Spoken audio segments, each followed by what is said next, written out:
Hey guys, Texas Slim here. I am Texas Slim Podcast. Today's episode is called A Cowboys History of the Internet. I wanted to title it West Texas Cowboys History of the Internet, but it's too many words in the title. So here we are today, folks. I think a lot of y'all know that I was in big tech, that I do know technology. I was raised a cowboy, West Texas, agricultural ranching in the belly of the beast of the cattle industry in the United States of America. And what I wanted to do was to do a little reflection on where we've come from when we talk about the internet. Very few people even know what it is. They call it the information highway. They call it a lot of things. When I was 19 years old, I packed up my car, left West Texas because the town was dying and I had to go find a life. What I found was Austin, Texas. What I found was technology, and it was at a time when the world was changing. The wall had come down. I've talked about that before, but what was going on in Austin, Texas was an incubator for where we came from in the internet. There's a lot of things about this network that a lot of people across this world do not know. So I wanted to, and I talked with June, our executive producer, let's get back to the source of the seed of this information. What are we doing on the internet? How are we using it from whenever I was 19 years old into where we are using it now? Throughout the last couple of decades, I saw a lot of red flags. I worked in certain industries that basically help engineer where we are right now.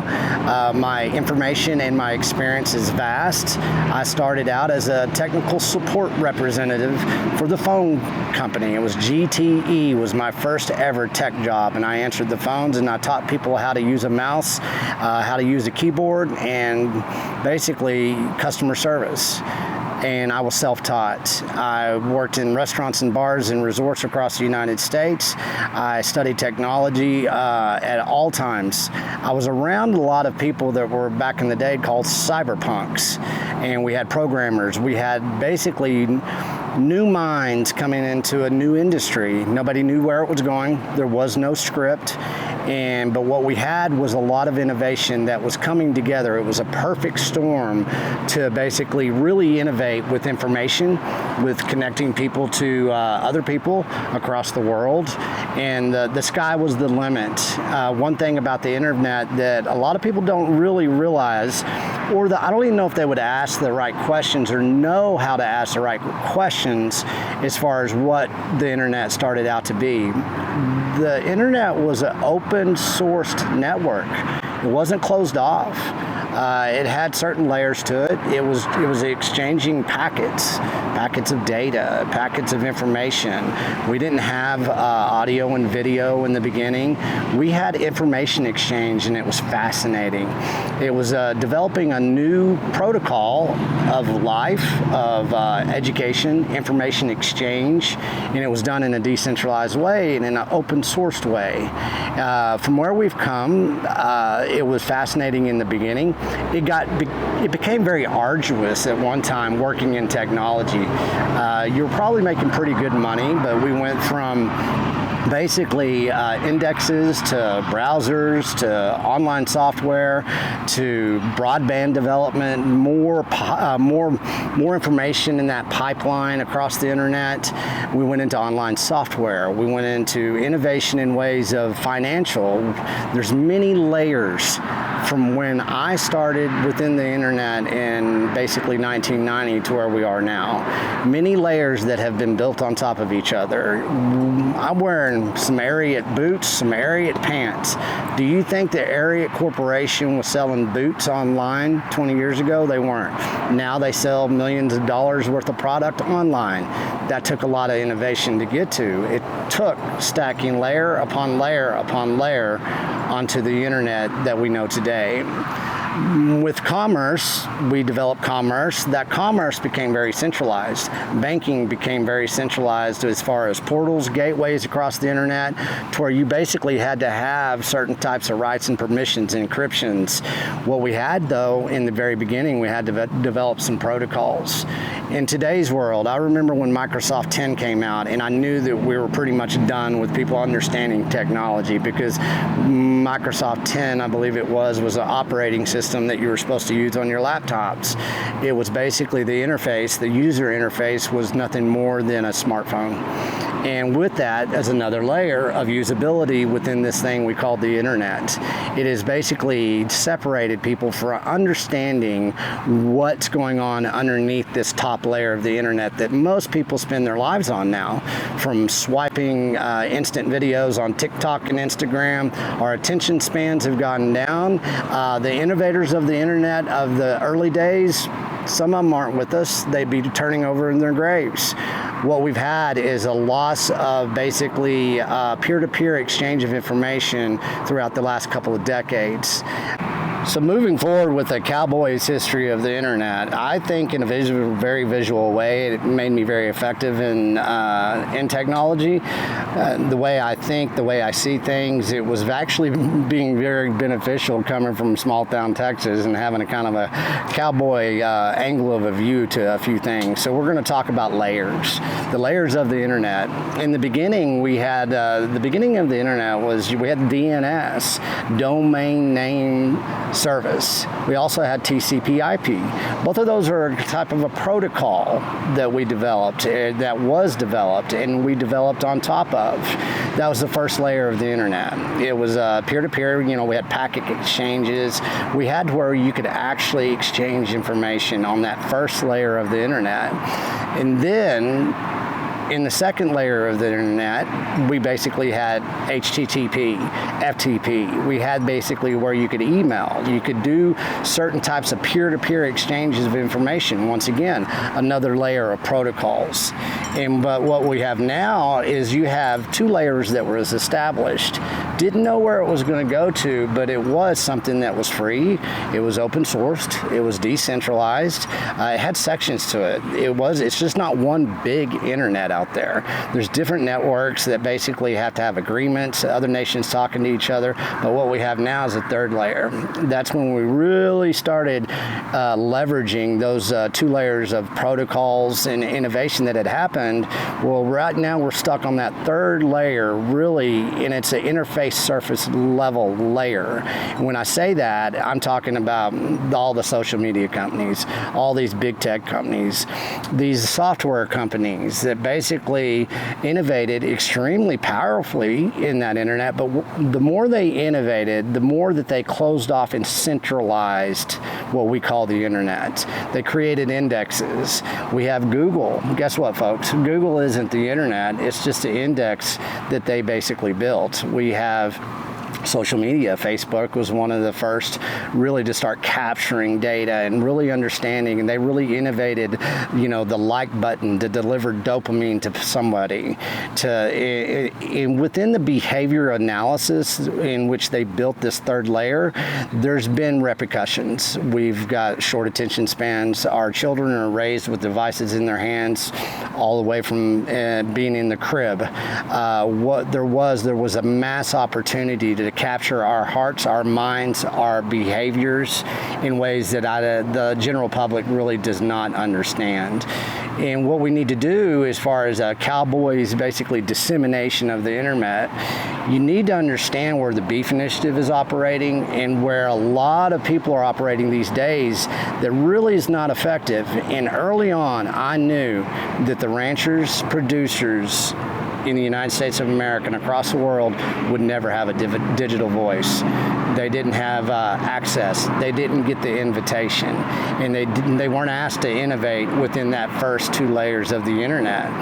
We're at a point now where it's a form of prohibition of free exchange of information, and a lot of ranchers and producers in agriculture and ranching have been captured in ways. They've been solicited to a level of complacency. Basically, they don't have a lot of respect for technology, nor should they. They're ranchers and producers. They need to be out farming the land and stewarding the animals. And instead, they've been asked to go into a infrastructure of an index that is now controlled by a lot of people that are using the internet, that third layer of interface surface level of information, and they're capturing a lot of people's spirits, basically their behaviors, and their businesses and their industries. So let's take it a little bit deeper as far as talking about these three layers. But before we go a little bit deeper, I want you to understand where the Beef Initiative lies and where we're going and where we've been innovating. Of course, a lot of people found me on Twitter. That's where I chose to start because I saw a lot of people really paying attention to eating clean food. I did do my analysis. You know, Twitter is a third layer of the internet. Beefinitiative.com is also a third layer of the internet. But what we're doing is we're pivoting right now. We're pivoting off that third layer, and we're becoming an umbrella of protection and of marketing and of beef intelligence and of basically internet intelligence. And we're going to pivot away from all of this third layer capture. If you look at the way they've captured the third layer of the internet, a lot of our basically food systems have been captured in the same way. And we're pivoting off both of those interface surface level layers, which is a third layer, and we're going to go a little bit deeper. And we're going to provide that umbrella of protection and marketing and basically intelligence. I want to introduce Robert Kahn real quick. He was the inventor of the TCP/IP. He's a very humble man. He had a very big vision. And one thing about TCP/IP is that in the beginning, you know, they were building bricks. It was foundational. And he talks about that in this video. So let's pivot into this video that was found in the Internet Archives and see what you think. Yeah, I'm Bob Kahn, President and CEO of the Corporation for National Research Initiatives. It's a nonprofit organization located in the Reston, Virginia area, about 20 minutes from downtown Washington, D.C. My involvement with the Internet really goes back to the very beginning. I was involved in the design and development of the very first packet switch computer network called the ARPANET, and led efforts to create two more. One was a mobile radio network called Packet Radio, and another one was a satellite net, Packet Satellite, on Intelsat 4 to link the U.S. researchers with researchers in Europe. In fact, we had links into Italy, Germany, the U.K., and Norway. The Internet really arose out of the need to connect those three networks together to make it possible for computers and researchers on any one net to talk to those on the other nets. One of the concerns that I had in the late 1970s was that if anything happened to myself or an event, there would be nobody else in the community that knew what we were trying to make happen with regard to the Internet, because it was all being driven out of the U.S. government at the time. It's important to understand how the Internet evolves. You know, it's got so many participants, different companies, different researchers and the like, and somehow it all manages to sort of evolve on an even keel. I think that was due to two things. One, the fact that the Internet is actually an open architecture with defined interfaces and protocols that are managed separate from the underlying networks and devices and computers and the net. So basically what Robert Kahn was saying there is that we're building a layer for the internet that was connecting other networks that were established. But the intentions of that early on innovation within TCP/IP was basically to have a free exchange of information. It was going to make the world better. It was going to get people actually access in a digital way to information to where they basically save time, they develop new relationships. They were really innovating together. It wasn't a competition. It wasn't something about censoring. It was actually free exchange of information. And that's what a lot of people need to understand. It was foundational to basically let you freely exchange intelligence in a way that you felt that you could, and you could do it securely without having to really worry about anything. Times have changed. There have been very few major architectural changes in the Internet over the years. There are clearly discernible changes. Like, the Internet started out mainly as a text-based kind of communications medium, and in recent years it's gotten much more graphics-oriented, a lot of images flowing over the net. It's gotten much more able to deal with some of the other media, like audio. Increasingly, we're seeing video come over the Internet. And I think that trend will continue as more and more broadband capabilities are deployed around the world. I think we're also seeing a major impact of wireless. People who are able to stay connected almost 24 hours in the day, wherever they are. You can't get quite the same kind of display screens on a little cell phone, but we're seeing larger screens come out. We're seeing all kinds of other kinds of devices, including, wireless glasses that can, give you large screen images or the equivalent. So those are pretty well known and understood features of the internet, but that's mainly kind of evolving the current architectural paradigm. One thing that he brings up is in the beginning it was about text. When I say data exchange across packets exchange, what he meant is it's text. You were basically writing a letter, you were exchanging reports, and it was a textual-based system, which was great. That's where it needed to start out. There was not much broadband that was even there to understand how to get much more with video, audio, the different types of mediums that now we basically rely on. What that means is that created a whole new visual for people throughout the interface, looking at what you were looking at, and basically the creation of, the way that we were using medium from TV to internet to school books to textual-based delivery of information to audio and video graphical. We've come a long ways with that.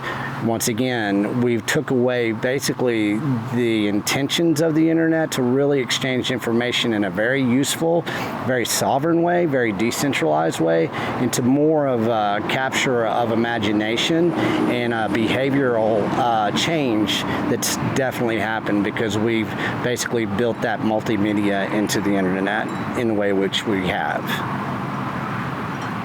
The issues for the internet are less likely to be technical ones than they are likely to be policy kinds of questions.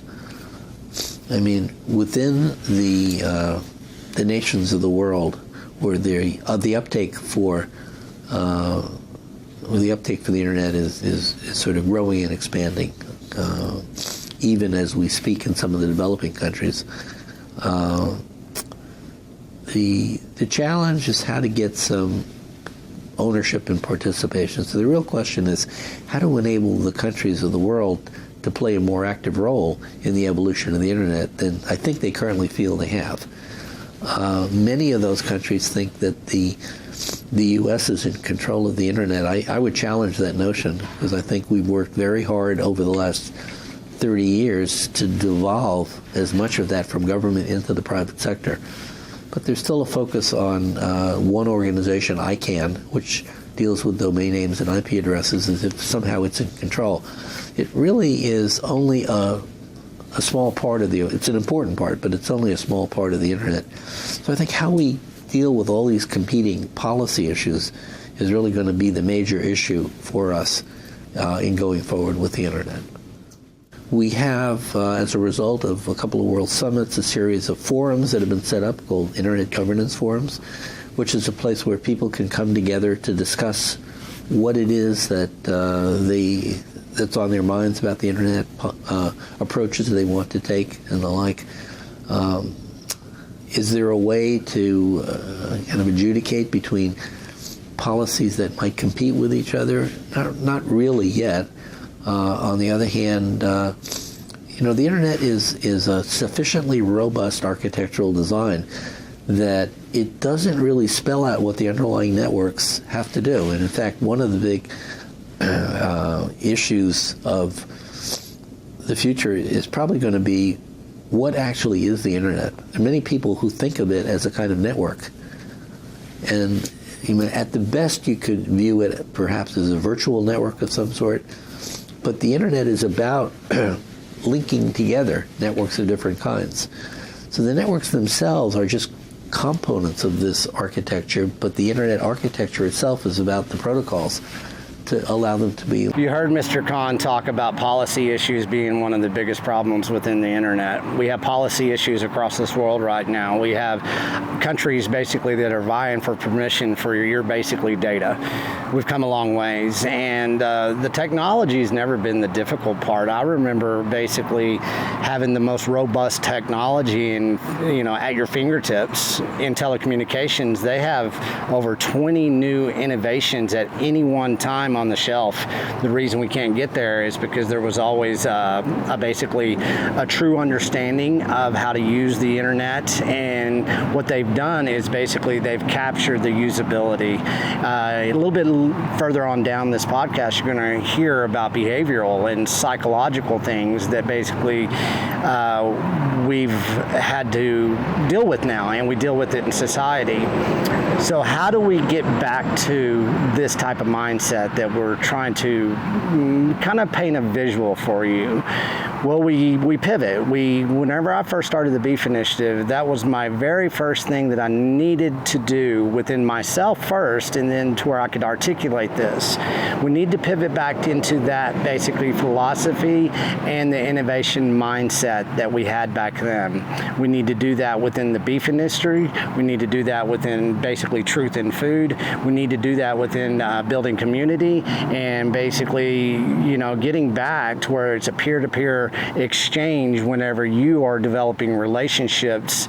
So you want to be a part and be a supporter of those that feed you. Well, you come through the Beef Initiative portal, and that gives you an umbrella to where you can go shake a rancher's hand and begin that decentralized mindset, decentralized relationship, to where you're not relying on other layers of the internet to do your validation for you or your verification for you.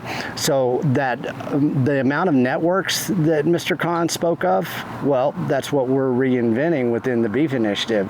We are a group of networks that is living back into that second layer of the internet, and we're basically going to have a lot of success because it's a new day and time in this innovation. And now we're going to kind of shift over to Paul Mockapetris. He was basically the inventor of DNS, Domain Name Service. What that was a naming convention that basically was you having rights on this, what we call the internet. It was a network, and you really only had to have permission from one source. That was the domain name provider that you were going to be able to do your .com, beefinitiative.com. We only answer to that one .com basically provider. So let's take a look and let's get familiar with DNS first, and then we'll move on from there. You are credited with inventing the DNS, I believe? That's true, Carl. And what did that consist of?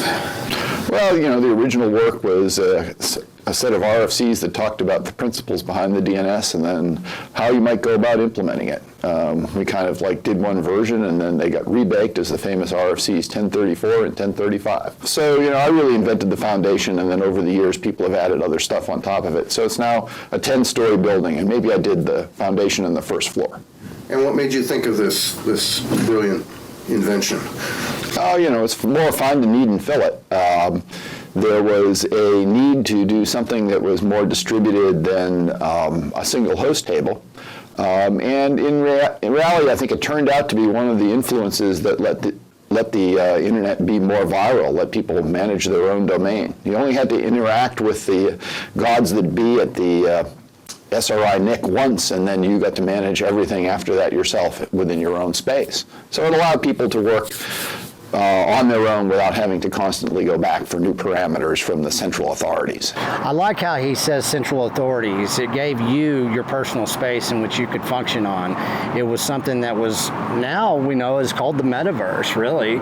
What you were able to do is you had your own network and you established who you were. You had your own domain name, beefinitiative.com, texasslimscuts.com, iamtexasslim.com. We all participate in it now, but once again, who are the central authorities that are controlling whenever I go out there and purchase that .com? Let's go a little bit deeper here. I mean, there was another I think the most obvious blown call, I call it a technobabble denial of service attack, was that for many years ICANN was telling us that we couldn't add new top-level domains because it would affect the security and stability, and it was dangerous, and so forth and so on. This was in the context of generic top-level domains like, .eu or .asia or whatever. In the meantime, we added 200, country code top-level domains. And then somebody finally said, well, gee, the DNS doesn't know. So, it was a case where there was a false argument that was being made that it was, a technical problem, when in reality it was a political one. And so I worry a little bit about the TDOS attacks. I think there's several of those in the works. What's a TDOS? It's a technobabble denial of service attack. It's where you say no to somebody on the basis of technical reasons that are fallacious, but you expect that the people you're making the argument to, can't just say no bullshit and go read RFC 1034. What about DNS security then? Is that going to happen, and is it important? I think it's important. I think it should happen. I don't think that there's, more than a decade's worth of technical work there, but the problem is that it's taken so long that the political landscape has gone back and forth. In the post 9/11 world, people have different ideas about the trade-offs between privacy and individual rights and the legitimate needs of law enforcement. So I like how he brings in right there, it became a political issue. The name of countries, 200 countries, we got their .coms, but based on .asia, .New Zealand, and the amount of information and nefarious actually understanding what was possible and what people were already engineering to take control of something that was very simple. It was something that was useful across this globe, and it didn't have a lot of interaction from governments, from the political players, the policymakers, and it's interesting that he brought that up in that interview to know what we know now and who is now basically positioning themselves with more, basically I call it nefarious information about where we are within security within the internet and how simple he said that it should be, how it could have been, but once again, the type of information that the general public and the ranchers producers get from their industries and their perspectives as far as being consumers it's come a long ways, and it's about to ramp up in a way that is a form of censorship from having access to free-flowing information across this bundle of networks that we've basically put together through these protocols. And now I want you to pay attention to what Tim Berners-Lee has to say. He was the inventor of HTTPS.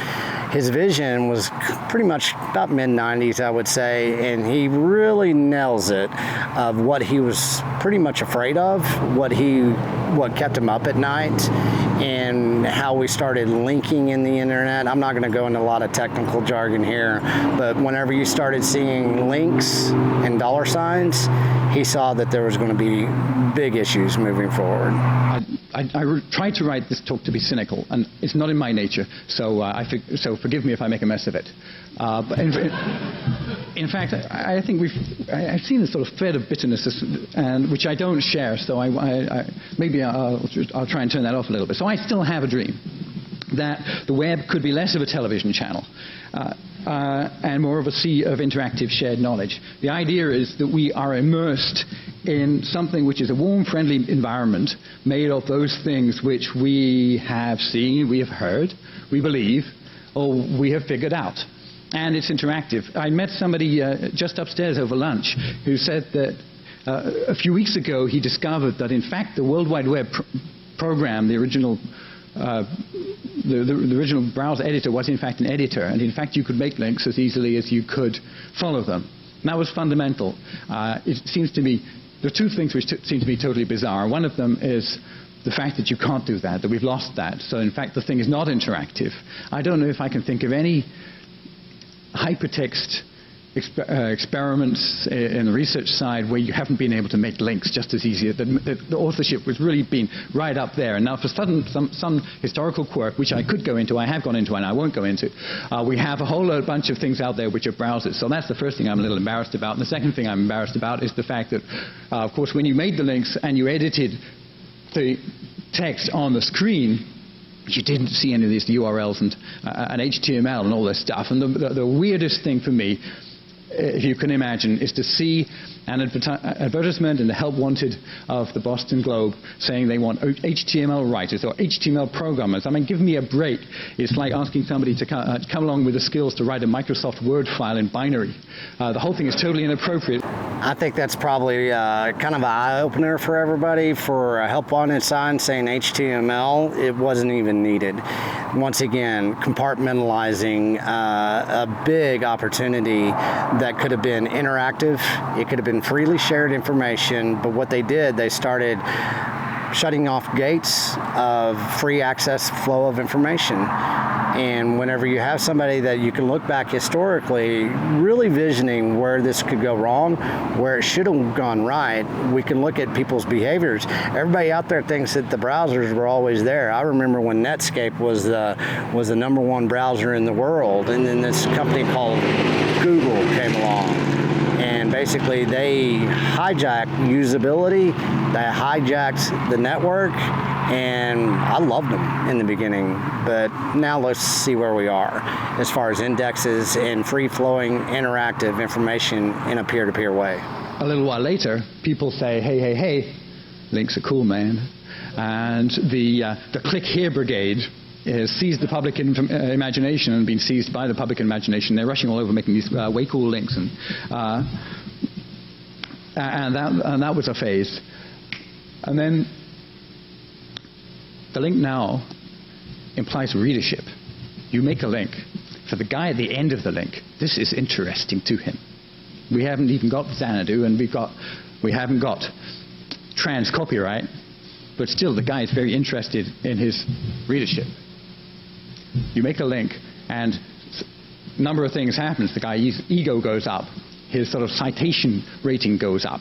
He starts checking the referrer field, and he starts logging to find out what sort of people are reading his stuff. And he starts and pretty soon he starts writing within the document a profile of the people he's found an explanation of how many people. And you find these little counters. Have you seen these little counters on the web that you come across saying, this document is about, and by the way, you were the 3,421st person to read it.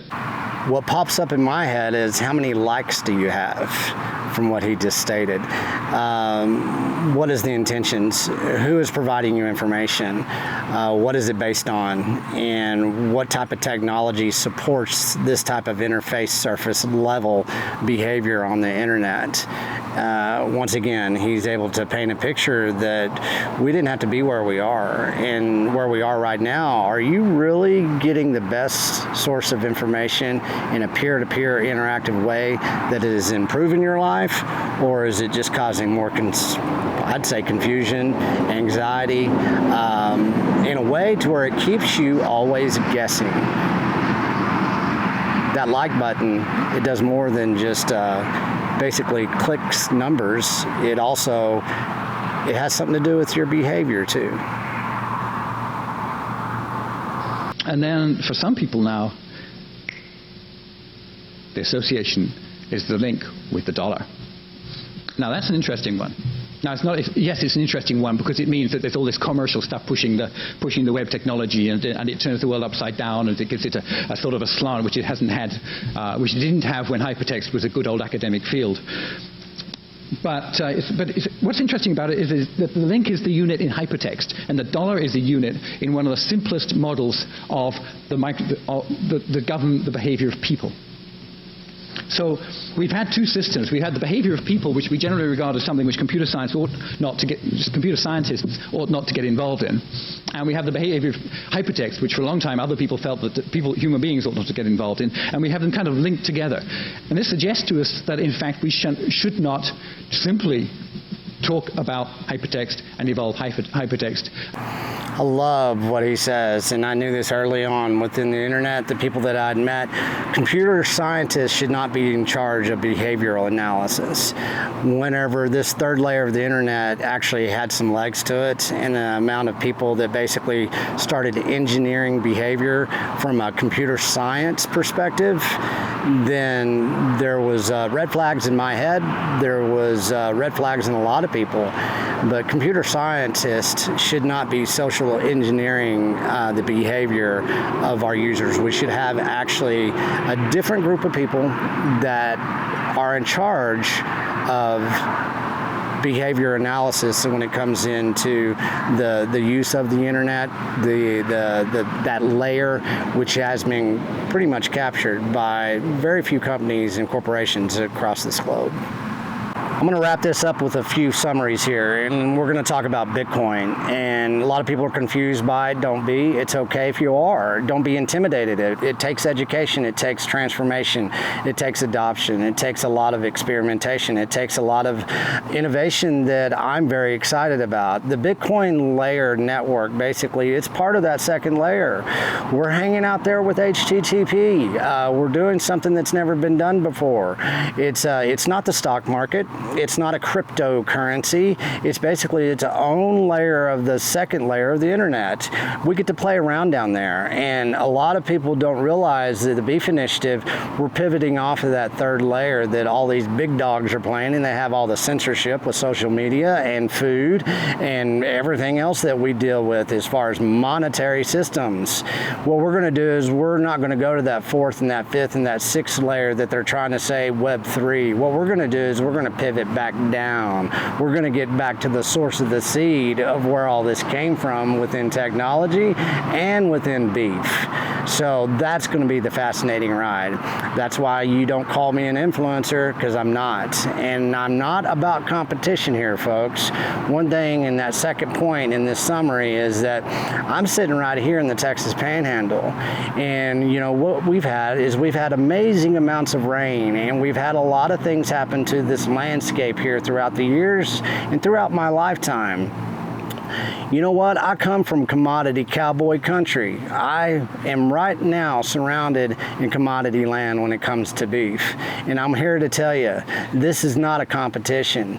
What I believe is that regenerative farming and ranching is the best protocol moving forward. Moving forward, I do not judge anybody in the commodity beef market.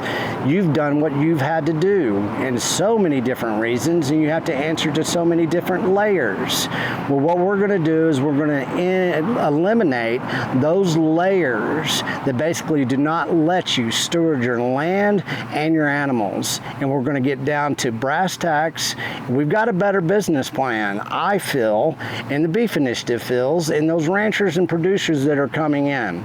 They're ready to get back in a foundational way. This is fundamental. You heard that before when we were just listening to the internet and where it came from. This is fundamental, foundational change within the beef industry and within animal protein and within basically clean food. It's getting us back to truth in food, and that's what's so exciting. This is not an instant gratification like on TikTok or Instagram. This is something that we're innovating, and we're going to innovate hard, and you're going to come with us. You just don't know when yet. But I tell you when. It's whenever you go shake that rancher's hand. And of course, that takes us into Podcasting 2.0 and basically our Boost section. If you guys have not downloaded the Fountain app, do it now, Fountain app.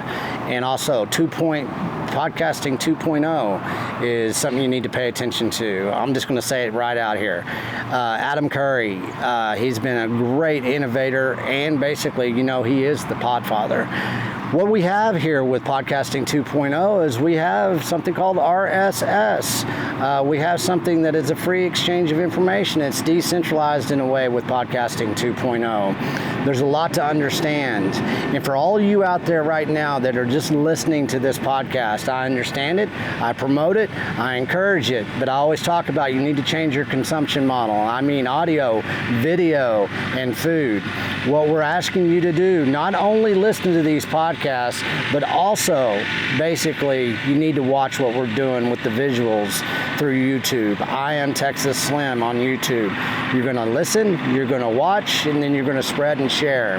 Just like these guys are sending us sats, they're spreading the information. They're using Podcast 2.0. It's decentralized information exchange within sound communications, folks. Here, let's look out here. Here's Gene Everett. Hey, Gene, man, it's good to hear and see you.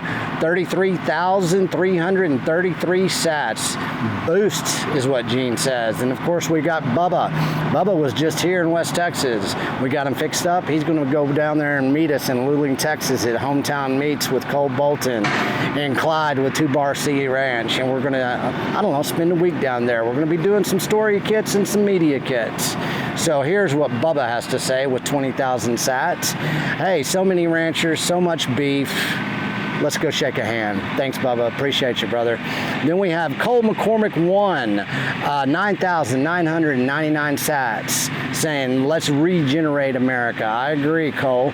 Let's join this cattle drive. The modern day cattle drive is what it is. And then we've got Joel W. There you are, Joel. Good to see you again. He's got 1,111 sats. The only bad cow is one that never makes it to someone's plate. There you go. Thank you. Thank you, Joel. And then, of course, we have Bicycle, Bitcoin, Boost, 100 sats. Thanks, Bicycle. Okay. Here we go, folks. A lot of technology coming your way. Don't be intimidated. Don't be frustrated. That's why we're here. We built an umbrella of information for you. The Beefinish truly is a technology company. We come with proof of work that is decades long. We're not going to ask for permission to innovate within technology. We're not going to ask for permission to innovate within the beef industry. Everything that we do is extremely solid. It's proven. And it comes from basically our technologists, it comes from our research and analysis, it comes from all of our volunteers, it comes from basically our ranchers themselves. We want to spread this word. We're relying on you. I say it all the time. You are the marketing arm for the Great American Rancher Producer. This is a health initiative that is my intentions for everything that I've done within the Beef Initiative and Food Intelligence and Beef Intelligence is to save children's lives. This is not a competition, folks. This is a collaboration. This is innovation. This is innovation back into that layer 2 of the internet. It's there. We're trying to bring you along. This is a modern day cattle drive. We're all going to get there together. We're all going to help each other out. Producers, reach out. Go to thebeefinitiative.com. Let's partner up any which way you want. This is a collaboration. I'm going to keep on saying it. This is a collaboration. This is not competition. I'm not judging anybody for any place that they are within technology or within beef. You're trying to feed your family. You're trying to live your best life possible. Let's do it together. We have an amazing team. We have an amazing roadmap ahead. I'm doing this for all the right reasons. My son, I want to leave him a legacy that he can look at and say, damn, Dad provided the best food possible for me so I could have some sovereignty in my life. He provided the best information so I wouldn't have to be trapped on this basically 10th layer of the internet whenever he becomes my age. We're going to take people to the source of the seed of sovereignty, of basically stewardship of your mind, body, and spirit. I am Texas Slim. Are you?